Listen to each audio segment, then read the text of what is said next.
满岛心脑病院伫民国102年设入心导管室，目前有缘是大台南、溪南甲溪北9界唯一拥有心导管室的病院，负责当地紧急救护。透过卫生局长徐以林的促成，2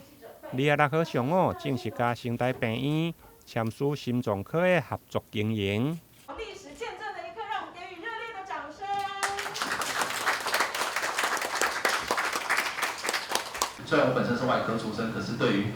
心肌梗塞这样的疾病，觉得非常重要了。尤其我们未来台南市也会有一个新的健康政策，是希望在4年内失能的人减半。所以这个在医疗端如何减少这个心肌梗塞跟中风的 sequela 是蛮重要一件事情，所以黄金时间的抢救很重要。那我也知道说，在我们台南市的算是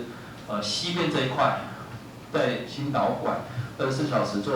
心导管这一块，好像是比较算没有那么足够，所以感谢成大医院跟麻心的合作，可以让我们台南市民在这一块能够补强起来，让我们台南市整个的医疗的一个资源越来越平均。那但是也要谢谢成大跟新楼医院的伙伴能够携手合作了，携手同心，这个就重新开始。2院的心脏科能够做我第一次跟院长聊的时候，他说用深度合作，不是合作，深度。那就真的是分不出你跟我的啦。应该是这样子你侬我侬。那我也感谢院长讲话算话，派的人都是一级的，就是教授级的，在医院里面都是我想 top 的来，愿意来我们麻心，我们一起来合作。我们跟我们的麻心的一些本来拥有的团队做一个很好的一个合作。所以我今天说我们在一起是一起看诊，一起做检查，一起轮班，这样子了不起的。那就是把我们这里能够提供24小时全年无休的心导管急性的照护这2个就变成一个团队，医疗团队来共同服务这个区域的民众的安全。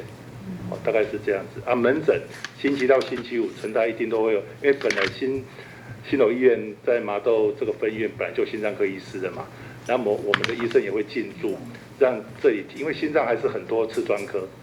次专场，所以我们的医生会进驻，所以大家在这边上午下午都可以看到成大的医师，也可以看到新楼医师。大家把这个服务做得更好。在卫生局长的见证下，未来满岛心楼加成大病院的心脏科将深度来合作。成大病院嘛将派驻专职的医师，